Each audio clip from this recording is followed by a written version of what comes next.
Good evening, everyone. Welcome to the Weekend News here on CNC3 with me, Francesca Hawkins.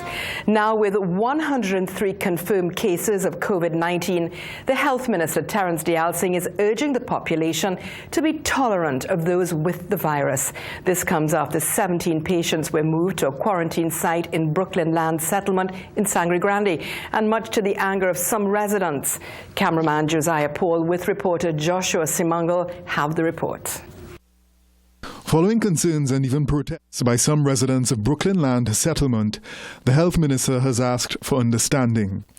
According to the residents of the Sangre Grande community, they are not going to allow COVID-positive patients near their homes. But Minister Dialsingh insisted its location poses no threat to the community. There is no way in an isolated setting with acreage to buffer the facility from the community, and the community will be secured.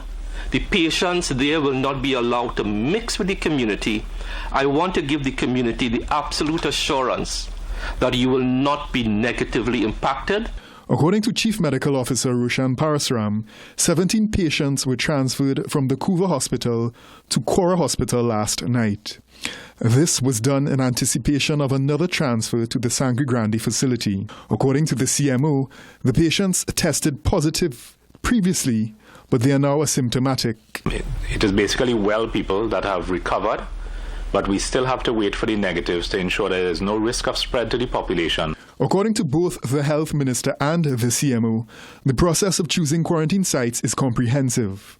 Minister Dialsingh said the ministry has compiled a database of potential facilities across the country. These facilities, he added, will act as a step-down facility where people who no longer need to be at hospital can recover. He called on citizens to be tolerant of the patients who will be located in these facilities. We are trying to treat citizens of Trinidad and Tobago. These are people in their time of need, are looking to communities to treat them humanely and with respect. The minister was speaking at Saturday's Health Ministry COVID-19 briefing. Joshua Simangal, CNC3 News. But despite the health minister's assertion that the quarantine site in Sangre Grande poses no threat to the community, some residents are not backing down. They say in no uncertain terms will they allow it. Once again, here's Joshua Simangal. While Health Minister Terence Dialsingh insists the step-down facility is safe, many residents of Brooklyn Land Settlement Village still want it to step out. You see this house behind me? This house is located at Bridge Road in Brooklyn Land Settlement in Sangre Grande. Now, if that sounds familiar, that is the site or the location of the proposed new quarantine site. Now, to give you an idea of just how close this house is to the proposed site, despite the Health Minister's claim of serious acreage, I'm going to take a walk. Now, you see where I started. Behind me here, this is the proposed location. 88-year-old Unelda Francis is the owner of that house. She says she's uncomfortable at the thought of COVID-19 positive patients living next door to her. With high blood pressure and diabetes, she says she's afraid of contracting the virus. I'm frightened for what's going to happen here. Because I am not this well person. Not long take surgery for my eyes. Her daughter Paula wants the facility relocated. My intake on this whole situation is that I don't like it. This is a residential area, right? I am not condoning the patients because I don't know where I may fall, right?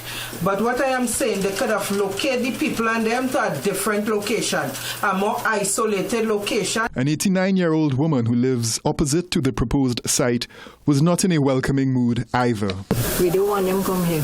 Chairman of the Sangre Grande Regional Corporation, Anil Juteram, also wants it relocated. Saying it has nothing to do with political affiliation, he said he simply wants to protect his burgesses. My people, that's all they're doing. They're staying home. So why are they bringing the coronavirus at their doorsteps, at their home?